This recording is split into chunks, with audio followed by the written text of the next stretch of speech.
Verb होगा। पिछले दिन के क्लास में भी प्रिंसिपल वर्ब हुआ था। उसमें प्रिंसिपल वर्ब के अंतर्गत हम finite verb, non finite verb को पढ़े थे। नॉन फिनाइट वर्ब के 3 भेद होते हैं, इन्फिनिटिव, जीरंड और पार्टिसिपल। उसमें इन्फिनिटिव के बारे में चल रहा है। पिछले दिन के क्लास में भी इन्फिनिटिव के बारे में ही पढ़ाए थे। उसमें ये बताया गया था कि एक इन्फिनिटिव क्या होता है, तो किसी वर्ब के पहले टू लगाने से वह इन्फिनिटिव बनता है, और जब वह इन्फिनिटिव बन जाता है तो वह नाउन का काम करता है। जैसे टू राइट, टू प्ले, ये नाउन है। वर्ब में सब्जेक्ट, ऑब्जेक्ट या कॉम्प्लीमेंट के रूप में प्रयोग किया जाता है, इसी का नाम इन्फिनिटिव है। जैसे आई वांट टू रीड, यहाँ टू रीड जो है ये इन्फिनिटिव है जो ऑब्जेक्ट के रूप में वाक्य में आया है। जैसे to read is my hobby, to play football is my hobby, यहाँ पर टू प्ले कहना इन्फिनिटिव का पहचान है जो नाउन का काम कर रहा है और सब्जेक्ट के स्थान पर प्रयुक्त हुआ है। इतना चीज़ पिछले दिन की क्लास में हमने पढ़ा चुका था। आज की क्लास में पढ़ेंगे कि इन्फिनिटिव का प्रयोग और कहाँ कहाँ होता है और किस रूप में होता है, उसके बारे में आज इन्फिनिटिव को पढ़ेंगे। मूल रूप से ये वर्ब ही है, लेकिन उसी वर्ब के पहले जब टू लगाते हैं तो उसका नाम इन्फिनिटिव हो जाता है और उसका काम अलग अलग तरीके से होने लगता है। जैसे नाउन के रूप में सब्जेक्ट, ऑब्जेक्ट, वर्ब या और भी अलग अलग रूप में, उसी को आज हम विस्तार से पढ़ेंगे। बहुत इंपॉर्टेंट है और ये एग्जाम के लिए बहुत ही संभावी है, इसको आवश्यक रूप से समझ लेना चाहिए, क्योंकि ये वर्ब का जो चैप्टर है थोड़ा बड़ा तो होता है, लेकिन ये इंग्लिश ग्रामर का ये रीड होता है। इस चीज़ को समझ लेना अनिवार्य होता है, तभी लड़का आगे बढ़ सकता है। तो इसको ध्यान से आप लोग भी सुनेंगे। इसमें क्या लिखा है, प्रिंसिपल वर्ब। प्रिंसिपल वर्ब में हम पढ़ेंगे infinitive with WH word. WH word क्या होता है, जो WH वर्ड से शुरू होने वाला क्वेश्चन वर्ड है उसको WH वर्ड कहते हैं। जैसे व्हाट, व्हेन, व्हाई, वेयर, ये सब WH से शुरू होता है। ऐसे शब्द जो WH से शुरू होते हैं और प्रश्न पूछने के काम आते हैं उसको WH वर्ड या क्वेश्चन वर्ड कहते हैं। तो हम इन्फिनिटिव के साथ WH का प्रयोग करके कैसे व्यवहार करते हैं वो उसी को देखिए। कुछ वर्ब के बाद क्वेश्चन वर्ड प्लस इन्फिनिटिव का प्रयोग किया जाता है। क्वेश्चन वर्ड होता है पहले, जिसको हम WH वर्ड भी कहते हैं, और उसके बाद इन्फिनिटिव का प्रयोग होता है। इसका स्ट्रक्चर इस तरह से होता है, verb plus question word. Question word में आता है how, what, when, where, which, why, ये सभी क्वेश्चन वर्ड है या WH वर्ड है। तो वर्ब प्लस क्वेश्चन वर्ड और प्लस इन्फिनिटिव, यही स्ट्रक्चर है। इसी स्ट्रक्चर पर ये बना। अब इसमें कहना, इसमें आपको सीखना क्या है, सीखना यही है कि कुछ ऐसे फिक्स वर्ब हैं जिसके बाद क्वेश्चन वर्ड आता है और उसके बाद इन्फिनिटिव का प्रयोग किया जाता है। ऐसे कुछ फिक्स वर्ड है, जनरली सभी वर्ब के साथ ऐसा रूल नहीं लागू होता है। वे कौन से वर्ब हैं उसको पढ़िए। जैसे I forget to lock the door, I forgot to lock the door, मैंने दरवाज़ा बंद करना भूल गया, दरवाज़ा में ताला लगाना भूल गया। He refused to take this prize, वह इस इनाम को लेने से अस्वीकार कर दिया, वह इस इनाम को लेने से इनकार कर दिया। तो यहाँ refused, he refused to take the prize। तो यहाँ I forget to lock the door, he hopes to pass the exam। अब देखिए इसमें तो टू का प्रयोग करना चाहिए, टू का प्रयोग नहीं किया है, इस सब में टू का प्रयोग करना है, हाउ टू करना।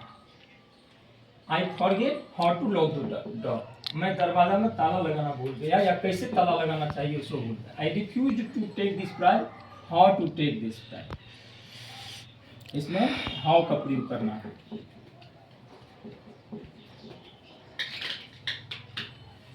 और यहाँ भी हाउ का प्रयोग करना है।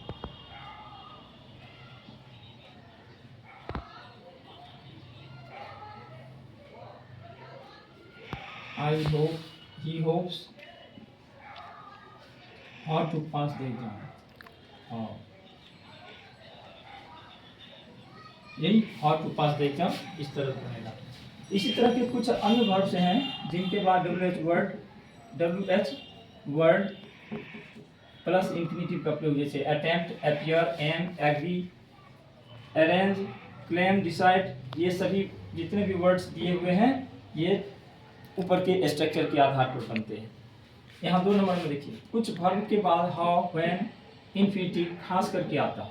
अब कुछ वर्ब्स ऐसे हैं जिसमें ये सब क्वेश्चन वर्ड नहीं आता है, व्हाट, व्हेन, वेयर, ये सब कुछ नहीं आता, केवल 2 आता है, हाउ या व्हेन, ये दोनों वर्ब आता है।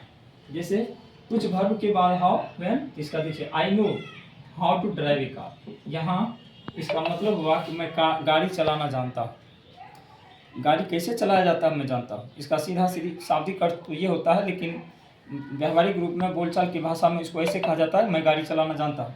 तो मैं गाड़ी चलाना जो जानता हूँ, ऐसे जो आपको ट्रांसलेशन पूछा जाएगा तो कैसे बनाइएगा, I know how to drive a car. यहाँ पर I know to drive a car कहना चाहेंगे तो गलत हो जाएगा। ऐसे में आपको हाउ लगाना अनिवार्य होगा।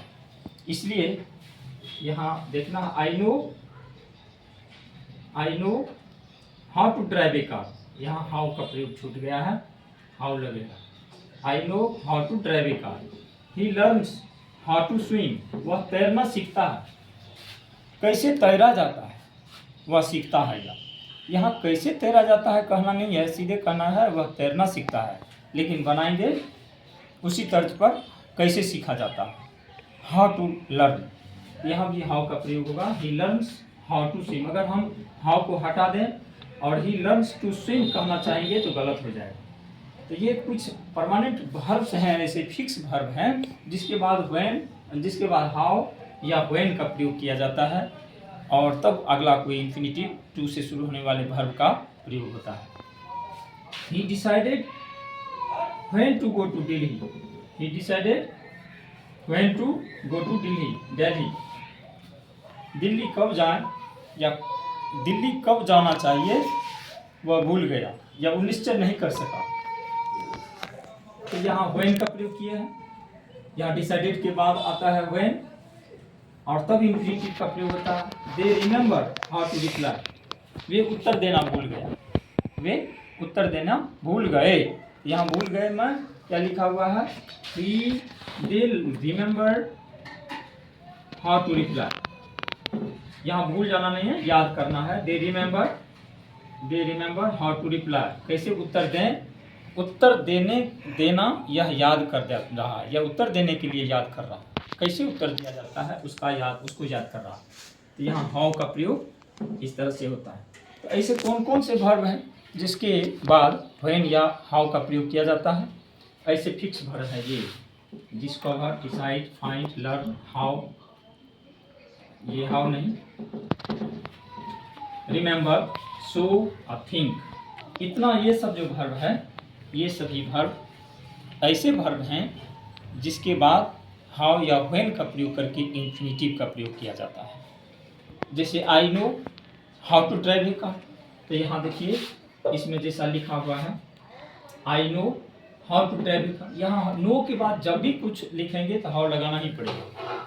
इसी तरह से लर्न के बाद हाउ लगाना ही पड़ेगा। ऐसा ही कुछ वर्ड ऐसे नीचे दिए हैं जिसके बाद हाउ या व्हेन का आवश्यकता अनुसार प्रयोग करना पड़ता है। जैसे कुछ वर्ब के बाद ऑब्जेक्ट प्लस इन्फिनिटिव आता है। क्या आता है, कुछ वर्ब ऐसे होते हैं जिसके बाद कोई ऑब्जेक्ट है, ऑब्जेक्ट के बाद इन्फिनिटिव हो। मतलब कैसे होगा, इसका स्ट्रक्चर कैसा होगा, पहले सब्जेक्ट होगा, कुछ जैसे वर्ब के बाद कुछ ऑब्जेक्ट, जैसे पहले वर्ब होगा तब ऑब्जेक्ट होगा तब इन्फिनिटिव होगा, सीधे इन्फिनिटिव। जैसे यहाँ देखिए इसमें क्या है, इस वाक्य में देखिए सब्जेक्ट के बाद वर्ब है, वर्ब के बाद हाउ है, क्वेश्चन वर्ड है, और उसके बाद क्या है, ड्राइव लिखा हुआ है, इन्फिनिटिव है, टू ड्राइव।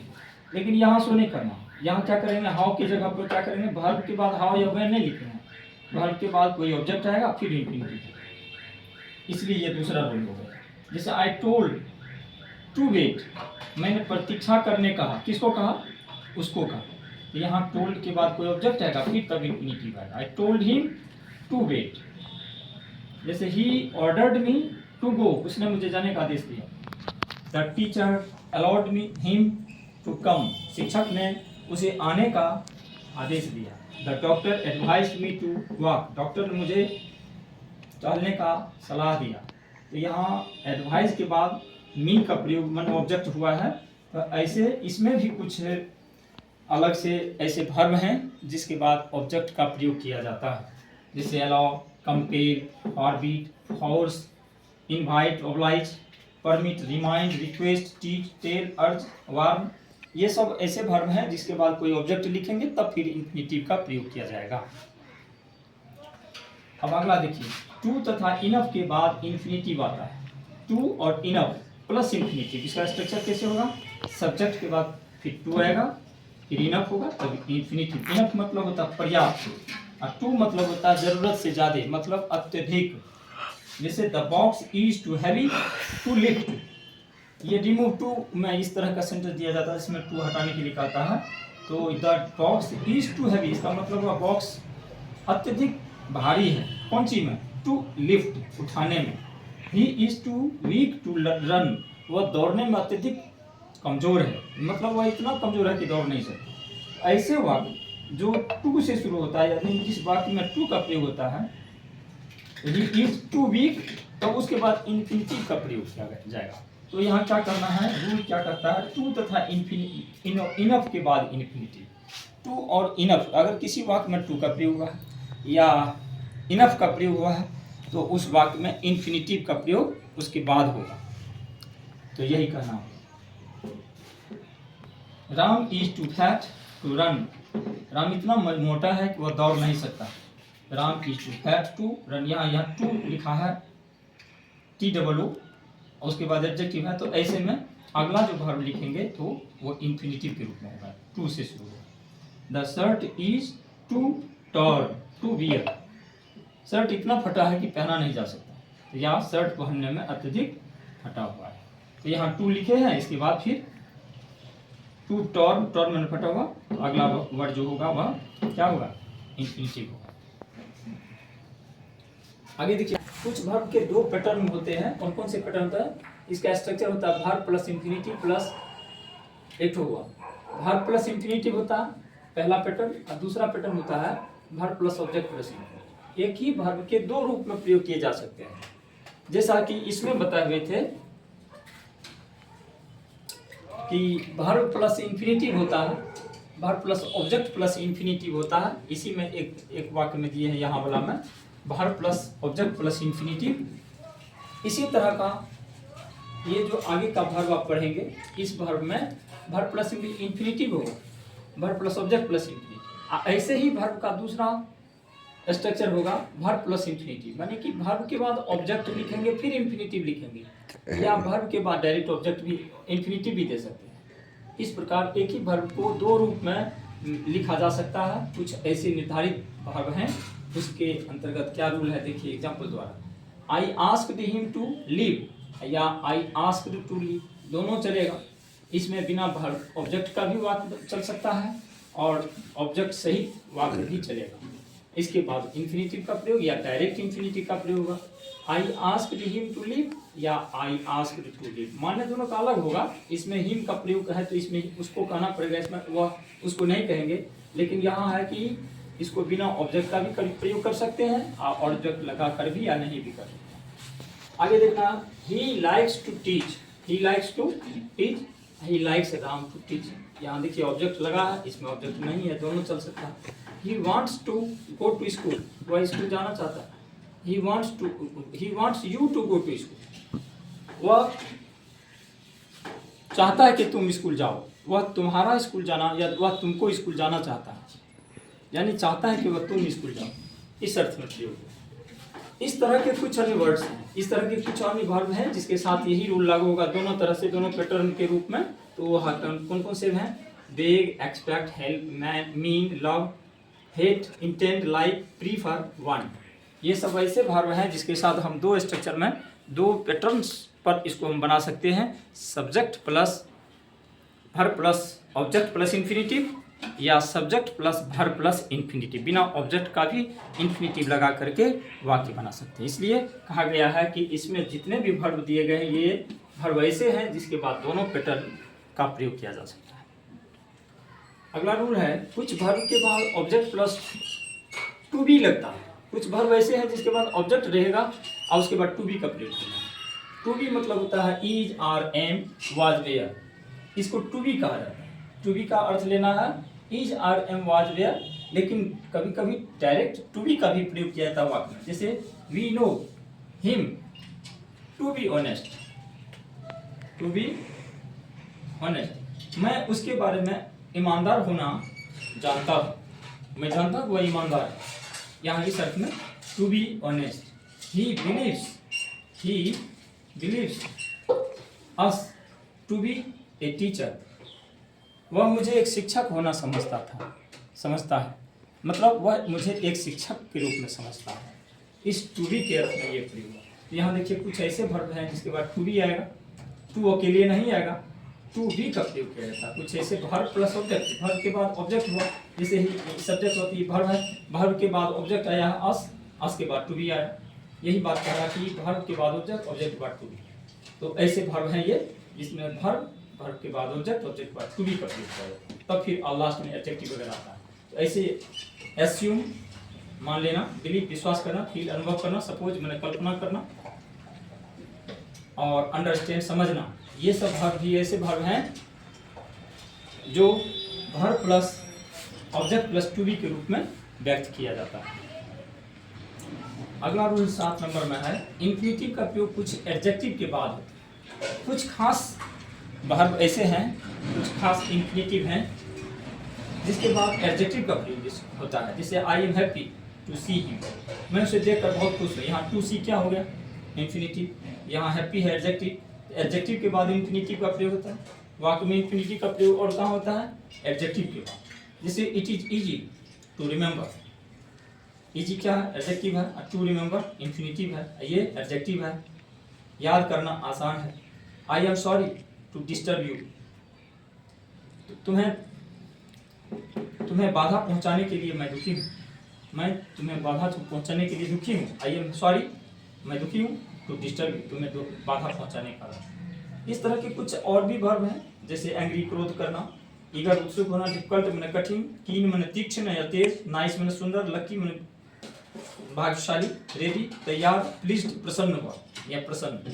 इस तरह के जितने वर्ब हैं, इसके बाद इसका स्ट्रक्चर लागू होगा, इसके बाद जो है एडजेक्टिव आएगा।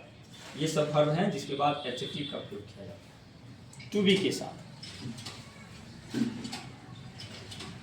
आगे देखेंगे, किसी पर्पस यानी उद्देश्य के लिए इंफिनिटिव का प्रयोग होता है।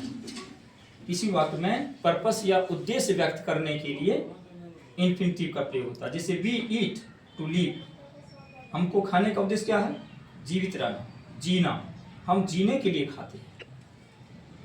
समवन लिव टू ईट, कुछ लोग खाने के लिए जीते हैं, कुछ लोग खाने के लिए जीते हैं, कुछ लोग या हम लोग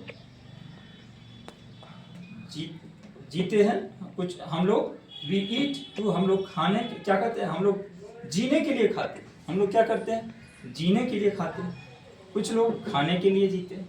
यहाँ ऑब्जेक्ट के अंतर से, इंफिनिटिव के भेद से, इंफिनिटिव के स्थान परिवर्तन से अर्थ में परिवर्तन हो जाता है। जैसे वी ईट टू लिव, यहाँ समवन लिव टू ईट, यहाँ लिव को फर्स्ट में कर दिया, इसको इस इधर कर दिया, यही का नाम है।